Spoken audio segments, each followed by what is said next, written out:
Bom dia, boa tarde, boa noite. Meu nome é Ana Beatriz e estou aqui para apresentar o podcast do Movimente. A gente é um grupo de extensão aqui na FACEF e hoje nós vamos discutir o documentário Cico SOS Saúde. Para discutir comigo, nós temos a Duda, participante do Movimente. Oi, gente, eu aqui de novo, do quarto ano da Psicologia, novamente aqui participando de mais uma gravação.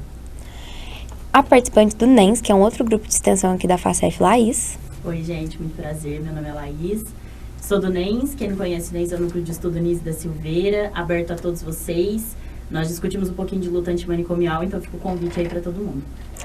E a aluna de PP, Isa. Oi, pessoal, tudo bem? Muito feliz em participar novamente do Movimento com vocês. Sua despedida, né? Daqui a pouco você forma. Pois é. Então vamos lá, vamos discutir. Sim, né?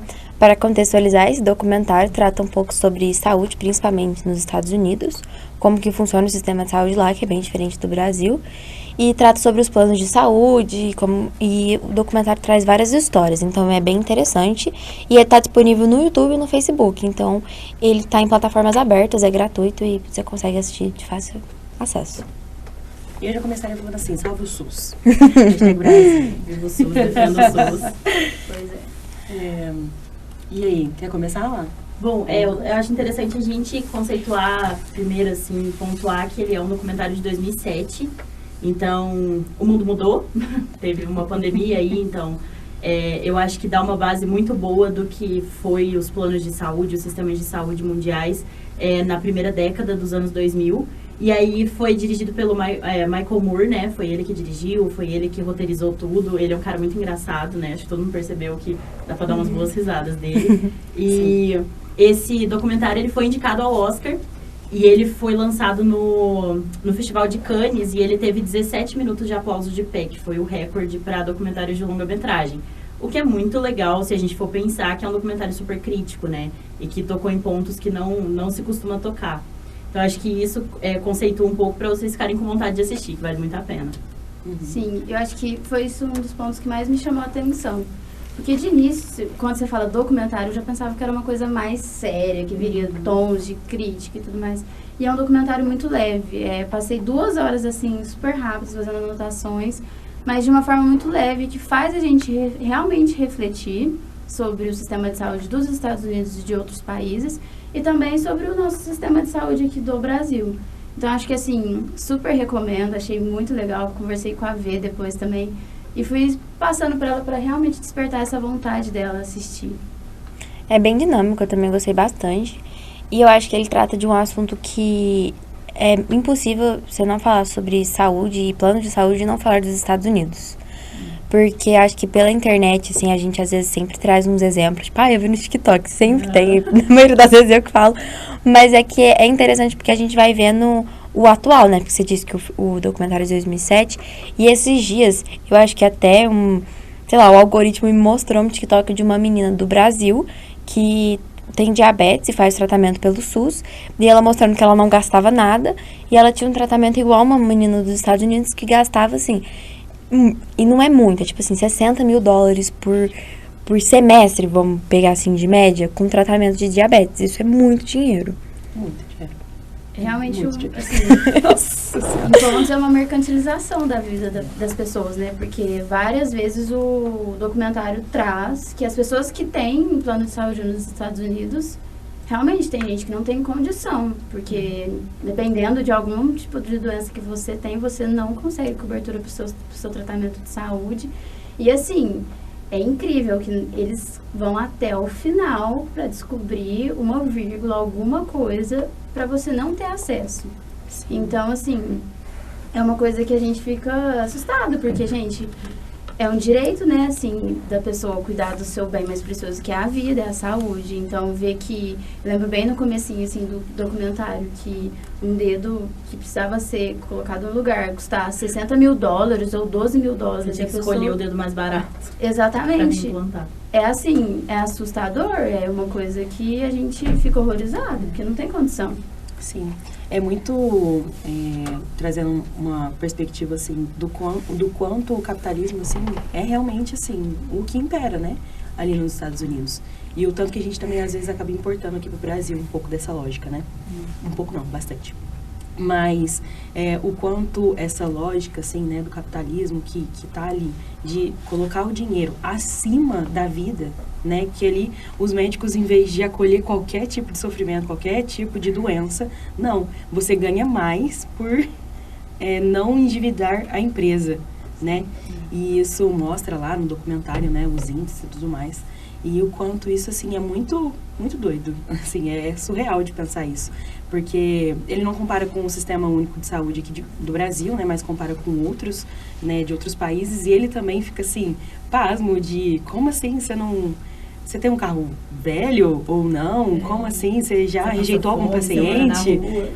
E tem uma perspectiva diferente do que seria esse sistema único, né? Essa universalização da saúde, né? Então, tem várias coisas para falar sobre isso. Senão eu vou ficar aqui falando coisa. Então, assim... A Laís pode contextualizar melhor, até contar, né? Que você fez um curso que trata dessa... da saúde, né? Explica, sempre acho que você vai... Foi uma área de interesse. Saber eu fico falar empolgada. Quem me conhece sabe que quando eu começo a falar disso eu não paro. Mas eu comecei a minha pesquisa aqui na América Latina justamente sobre saúde pública e direitos humanos e a relação disso com a saúde da família e prevenção e promoção de saúde. Então, eu sou promotora de saúde, pesquiso nessa área faz um tempo.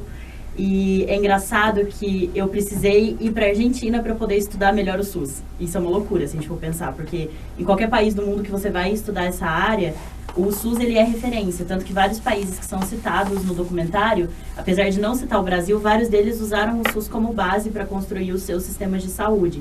Hoje o SUS ele é o sistema universal que abrange o maior número de pessoas no mundo, com o maior território, com a maior capilaridade, com a maior isenção de custo, fora o que já é pago pelos impostos, né? E, assim, esse problema sistêmico que é nos Estados Unidos, é uma coisa muito sintomática que em 2022 houve uma queda da expectativa de vida nos Estados Unidos que foi muito considerável. E a gente vê isso como consequência de algo que vem de bastante tempo, né? Não é uma coisa de hoje, não é uma coisa de ontem. Até eu falei para as meninas que era importante contextualizar, que a gente não ouve falar disso, mas no século XIX, lá em 1854, uma militante, inclusive uma mulher, ela chamava Dorothea Dix, ela foi a primeira pessoa a tentar propor nos Estados Unidos um projeto de lei para uma saúde pública universal.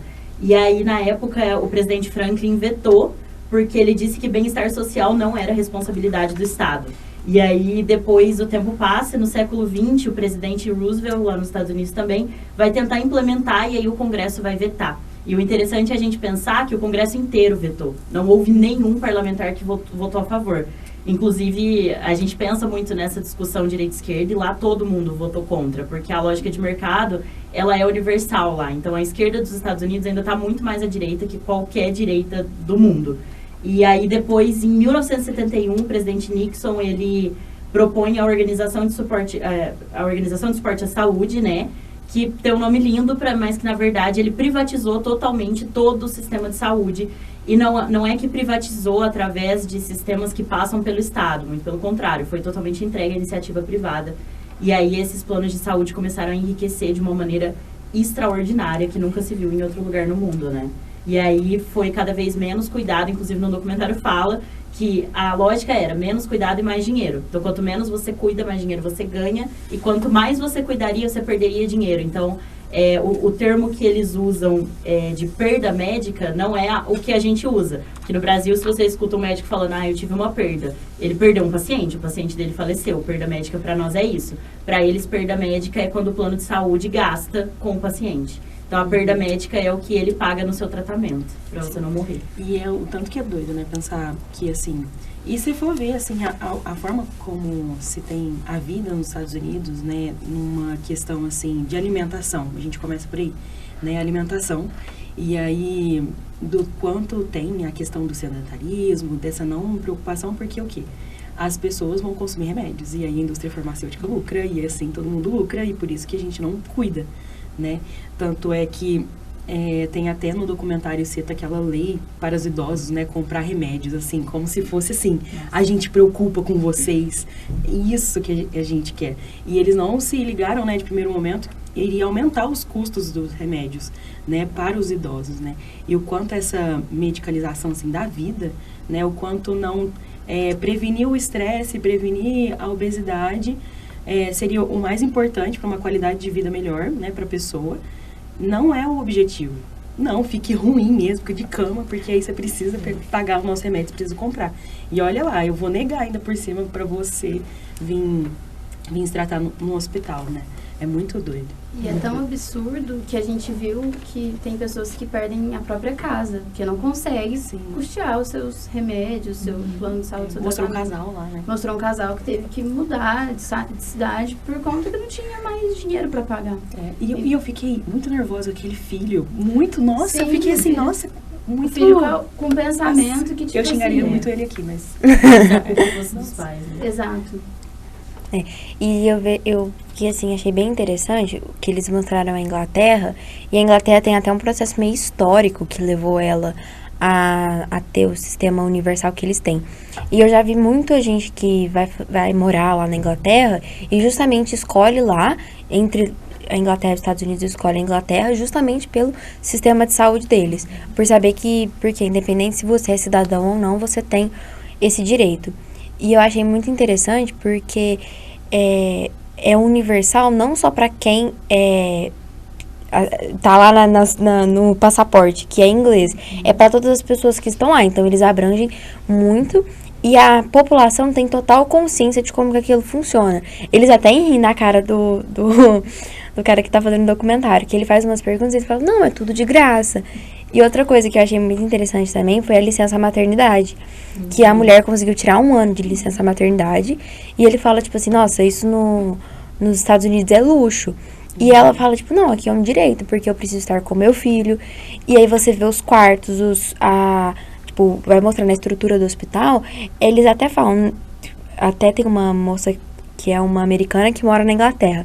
Ela falou assim, nossa, eu imaginava que eu ia pegar o hospital mais precário do mundo, que isso é uma coisa horrível, e você chega lá, é um hospital ótimo, com todos os aparelhos, assim, em ótimo, perfeito estado, os médicos são muito bem preparados, e aí você pega um médico que trabalha lá, e o tanto que ele ganha bem, ele tem uma vida muito boa, ele mora numa casa própria, ele tem um carrão, então, assim, é muito interessante ver isso, e os Estados Unidos também sofreu a Segunda Guerra Mundial, que é o processo histórico da Inglaterra, mas de uma forma muito diferente. Eles não sofreram, eles ganharam em cima. Quem sofreu foram os soldados que foram até a frente, mas os Estados Unidos como nação lucraram em cima de todo mundo que eles puderam durante a guerra. Lucra em cima de todo mundo. Vendeu pros dois lados. E aí eles viveram, tipo assim, então a mentalidade deles de saúde é lucro.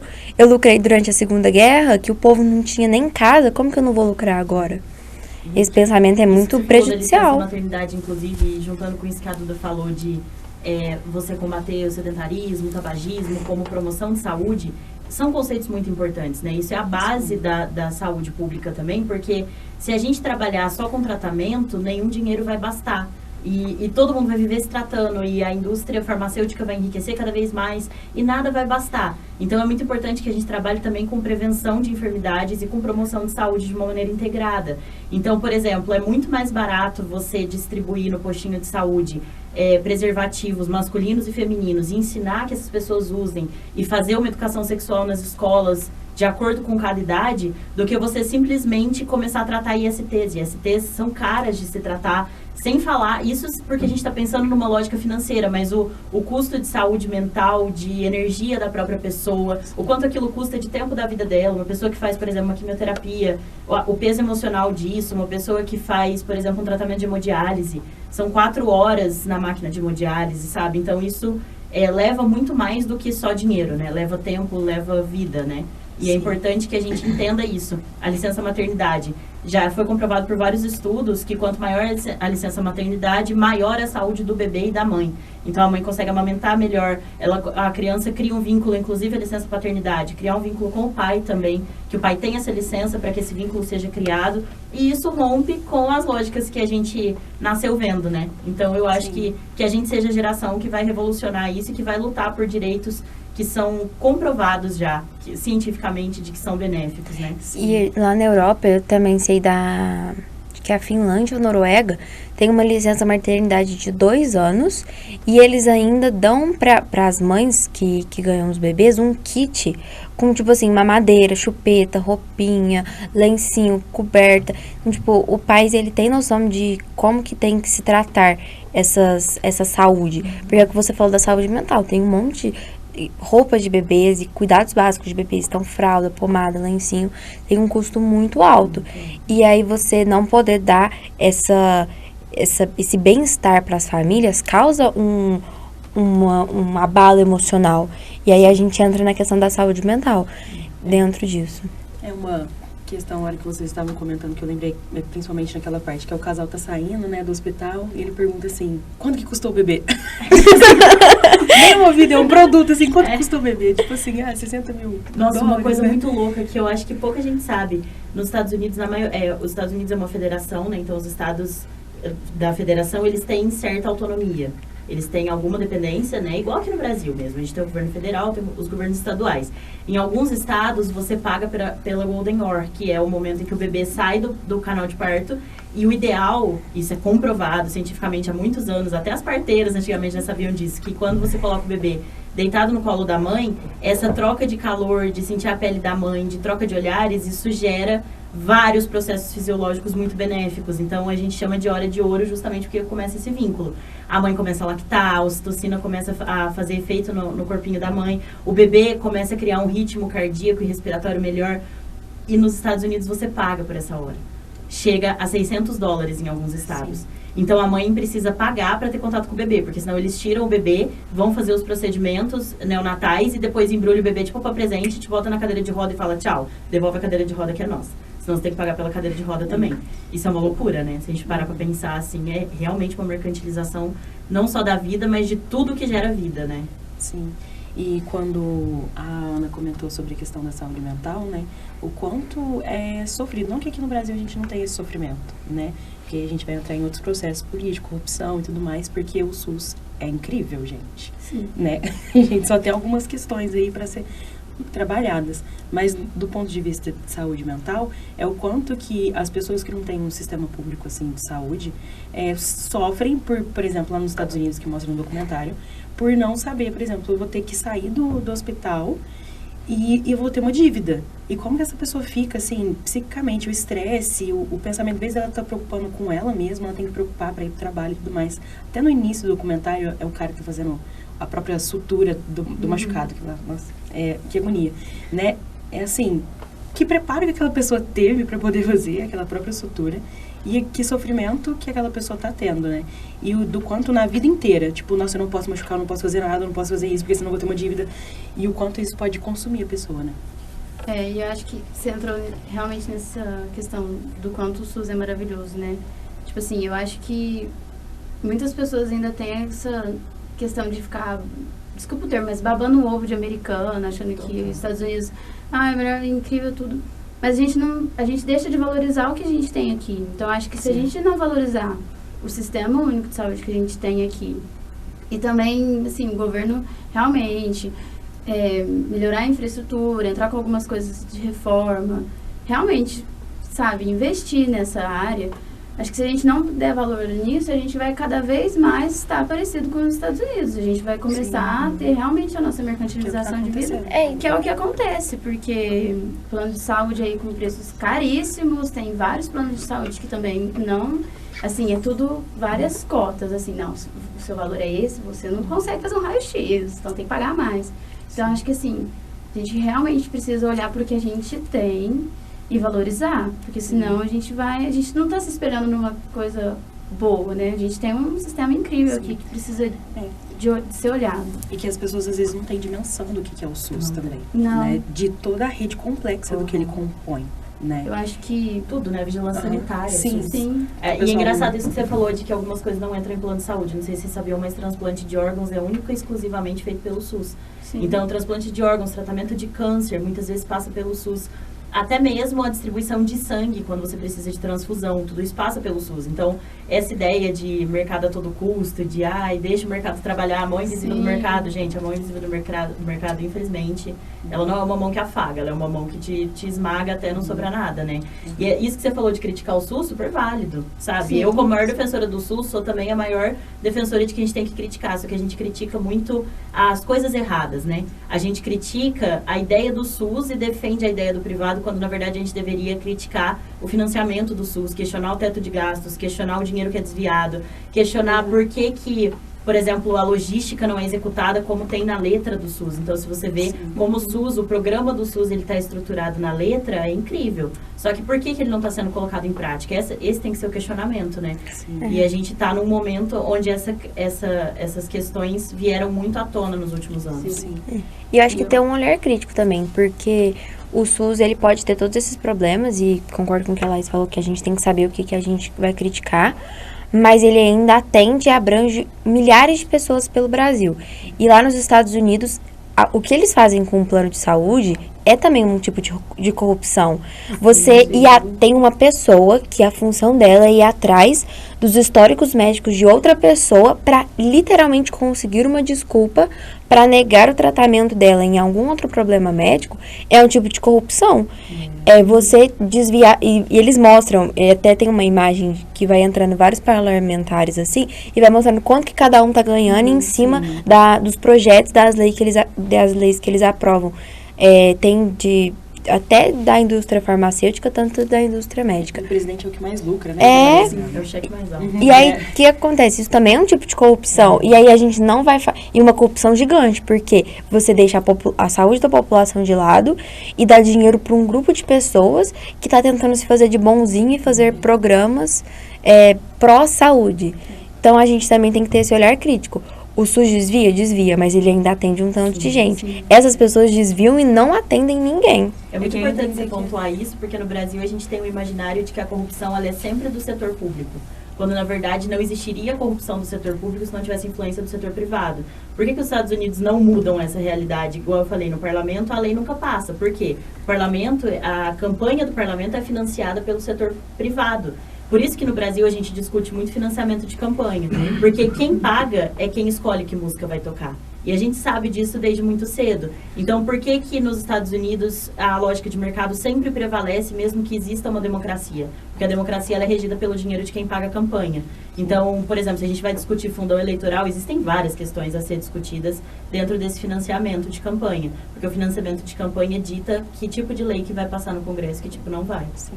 E quando a gente faz um comparativo assim, no documentário com o que a gente tem do SUS agora, assim, nessa mesa aqui que a gente está discutindo, se todos aqui forem para a porta de entrada, assim, sei lá, ali na UBS, se a gente for ali pro Álvaro Azul, a gente vai ser atendido de qualquer forma, independente do quanto eu ganho ou deixo de ganhar. Até se você tem plano de saúde, você pode ser atendido pelo SUS. E assim, claro que tem outros fatores, assim, né, das vulnerabilidades, que aí entra na particularidade do profissional de não querer atender, às vezes, um morador de rua. Mas aí é outras críticas.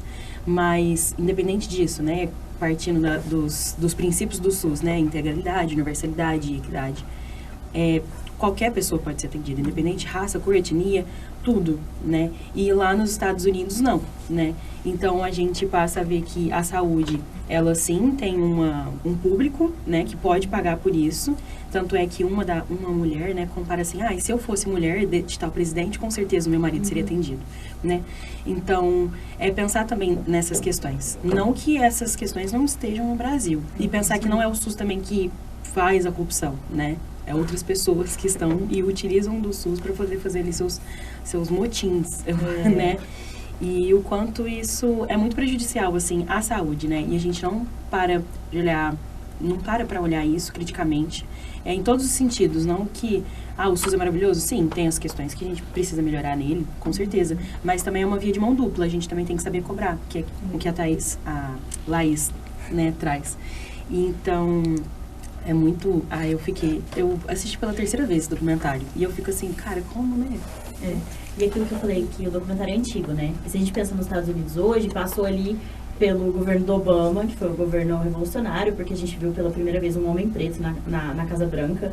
E eu acho que isso foi muito simbólico e criou no nosso imaginário uma noção de um governo muito progressista. E daí foi criado o Obamacare, que foi um projeto do Obama, que foi uma lei de proteção ao paciente e assistência médica acessível. E o nome é lindo também. Só que aí quando a gente vai ver isso na prática, ele impõe que todo mundo que vive nos Estados Unidos deve ter o seguro de saúde. E tipo assim, não é que os Estados Unidos vai te dar. Você tem que ter, senão você tem que pagar uma multa para o Estado. Porque você vai ficar sem cobertura. Então é tipo assim... Aninha, se você não comprar um sapato, eu vou dar uma sapatada na sua cabeça. Entendeu? É uma lógica meio, se vira aí. E aí, o que acontece? Eles fizeram isso e as pessoas precisam ter um plano de saúde, sim ou sim. E os planos de saúde, eu peguei alguns valores pra gente ter uma noção, porque a gente pensa com uma cabeça, assim, de Unimed Franca. É outra realidade, né, galera? Vamos pensar em dólares. Quando a gente pensa hoje nos Estados Unidos, um plano de saúde, o mais barato que eu encontrei, porque também muda de estado para estado, de empresa para empresa, por pessoa, $456 por mês. Isso seria o equivalente a mais ou menos R$ 2.736. Então, imagina você pagar quase R$3.000 de plano de saúde por mês. Para uma pessoa. Para uma pessoa. E aí, outra coisa, aí você fala assim, não, Laís, pô, mas salário mínimo, não sei o quê. Beleza, então vamos falar de salário mínimo. O salário mínimo hoje nos Estados Unidos é de $1.276. Então, você ganharia R$7.600 por mês e 1/3 do seu salário seria para o plano de saúde. Sim. Agora, você me fala quantas dessas pessoas conseguem ter acesso a isso. E daí você me fala, por que a expectativa de vida lá está caindo?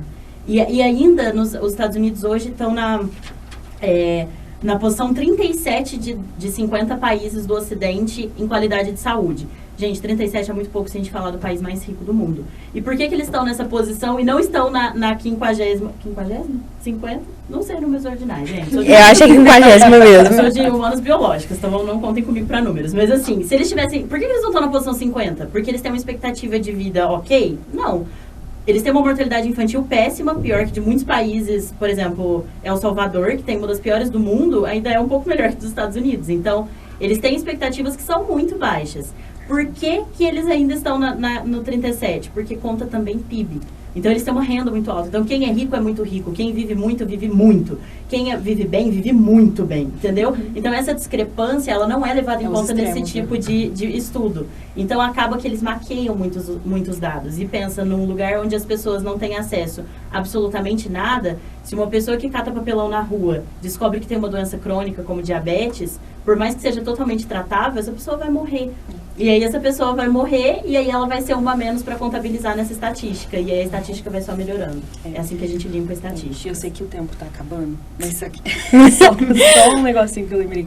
Tipo, é muito o que a gente importa também dessa vida americana, né, dessa American way of life, tipo assim, venha ser americano, esse sonho americano idealizado, que eles imprimem também isso e têm orgulho disso, né, e nós brasileiros, americanos, mas um filme que eu lembrei durante o documentário chama Obrigado por Fumar, eu acho que é isso, eu anotei aqui, Obrigado por Fumar, que fala muito sobre lobismo, né, e no documentário traz isso, né, que é uma pessoa que ela sabe que faz mal, tipo, vender cigarro, mas ela vende cigarro e ela sabe como persuadir as pessoas. E é muito do que acontece, tipo, no documentário, que o tanto que cresceu o mercado de lobismo para que enfim, a indústria dos Estados Unidos conseguisse vender como assim, isso aqui é muito bom, compre, porque a gente está lucrando em cima da sua vida.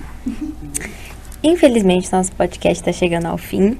A gente quis trazer esse documentário porque ele também vai ser discutido presencialmente numa parceria do Movimento com o NENS no semestre que vem. Então, fiquem atentos às nossas redes sociais, @movimento.unifacef, e as redes sociais do NENS também. Pode falar, @. O NENS, vocês podem pesquisar no Instagram. Nós temos lá o Núcleo de Estudo Nise da Silveira. Vão nos acompanhando, inclusive nosso encerramento é amanhã, quarta-feira à noite, às 7h30, ali na FACEF, no prédio antigo da FACEF, onde fica a biblioteca, aquele prédio branco com os arcos. Prédio 1. Prédio 1. Tá vendo como eu não sou boa com números? E aí fica o convite para todos vocês participarem, é aberto ao público, nós discutimos várias coisas. Não li o texto que vocês vão discutir essa semana, não tem problema. A gente acredita que todo mundo tem uma bagagem que pode acrescentar na discussão. Então fica o convite para vocês. É isso então, gente. Isso. Pode ir. Muito feliz de participar, minha despedida. Verdade. Mas o projeto é incrível e é isso. Sempre muito bom te ter aqui em 2 temporadas. Gente, um beijo. É isso então, beijo. Tchau. Beijo.